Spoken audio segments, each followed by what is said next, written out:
Hello दोस्तों, आज की इस वीडियो में हम बात करेंगे तत्वों का वर्गीकरण। आज इसके इम्पोर्टेंट ऑब्जेक्टिव क्वेश्चंस के बारे में हम बात करेंगे जो कि अति महत्वपूर्ण है। और यदि आप हमारे यूट्यूब चैनल पर नए हैं तो चैनल को सब्सक्राइब कर लीजिए। नेक्स्ट हम अपने टॉपिक्स पर चलते हैं। प्रश्न संख्या 1 है, निम्न में से कौन सा मुद्रा धातु है। इस प्रश्न का कहने का मतलब है निम्न में जो दिया गया है इनमें से कौन सा ऐसा धातु है जिनका मुद्रा निर्माण में उपयोग किया जाता है। ऑप्शन पहला है जेडियन यानी जिंक। ऑप्शन बी है एजी यानी सिल्वर या सीओ कॉपर। ऑप्शन सी है एमजी यानी मैग्नीशियम। ऑप्शन डी है एन यानी कि सोडियम। तो देखिए इसमें से जो ऑप्शन नंबर बी है एजी या सीयू यानी सिल्वर और कॉपर, इनका मुद्रा बनाने में उपयोग किया जाता है। तो सही आंसर होगा हमारा ऑप्शन नंबर बी।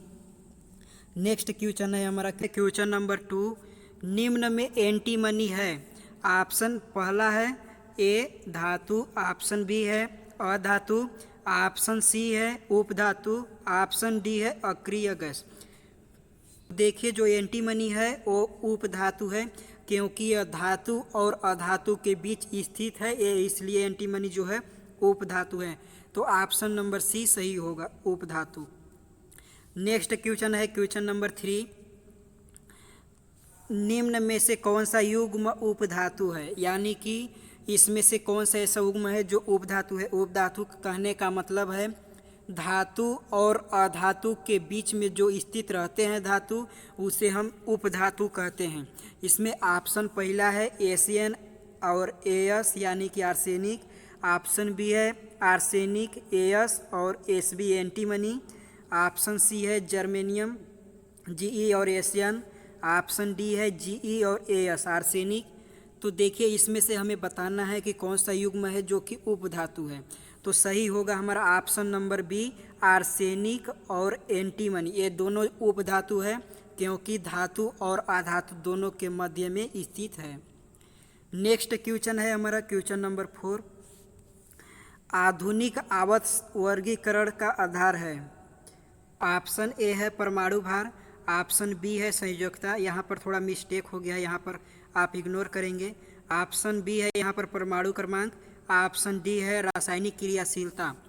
तो देखिए जो आधुनिक आवर्त का वर्गीकरण का जो आधार है वह परमाणु क्रमांक के आधार पर बनाया गया है। तो सही आंसर होगा हमारा ऑप्शन नंबर बी परमाणु क्रमांक।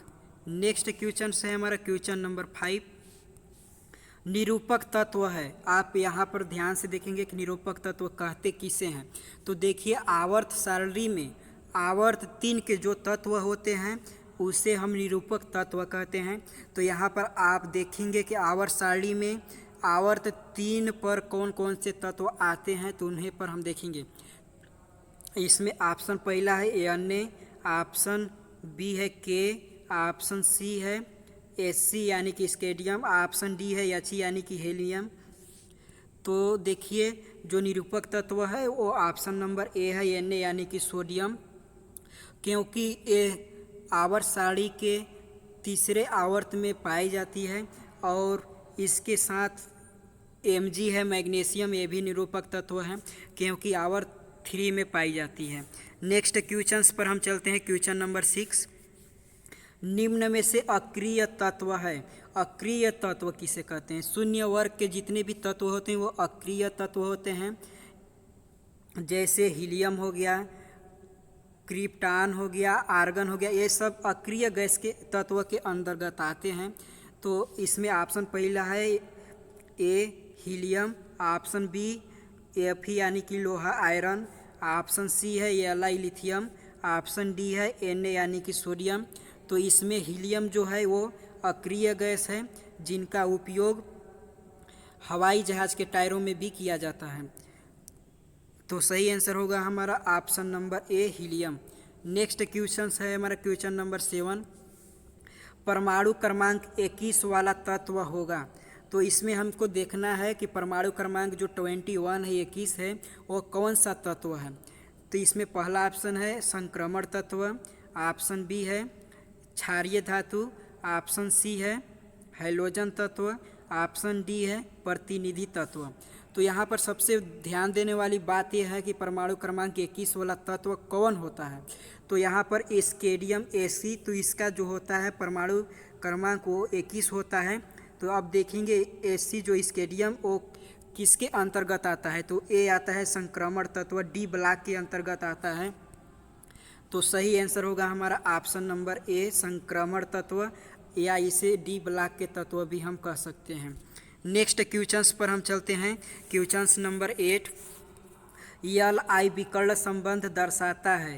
ऑप्शन ए है Na के साथ, ऑप्शन बी है K यानी पोटेशियम के साथ, ऑप्शन सी है Al यानी कि एल्युमिनियम के साथ, ऑप्शन डी है Mg यानी कि मैग्नीशियम के साथ। तो देखिए जो Li विकर्ण होता है वह Mg के साथ दर्शाता है। तो सही आंसर होगा हमारा option number D. Next question है हमारा क्वेश्चन नंबर 9, यूरेनियम है, यूरेनियम जिनका सिंबल U होता है। इसमें ऑप्शन पहला है क्षार धातु, ऑप्शन बी है अधातु, ऑप्शन सी है स्थायी धातु, ऑप्शन डी है अंतःसंक्रमण धातु। तो आपको यहाँ पर दो शब्द मिले होंगे देखने के लिए, एक अंतःसंक्रमण धातु और एक होता है संक्रमण धातु। तो इसमें आप अंतर देखेंगे, संक्रमण धातु उसे कहते हैं जो डी ब्लॉक के तत्व होते हैं, और जो अंतःसंक्रमण धातु होते हैं वह F ब्लॉक के जो तत्व होते हैं उसे संक्रमण अंतःसंक्रमण धातु कहते हैं। तो इसमें से आपको बताना है यूरेनियम जो है वह किस ब्लॉक के अंतर्गत आता है। तो यूरेनियम जो है वो F ब्लॉक के अंतर्गत आता है, तो इसलिए ये अंतःसंक्रमण धातु होगा। तो सही आंसर होगा हमारा ऑप्शन नंबर डी अंतःसंक्रमण धातु।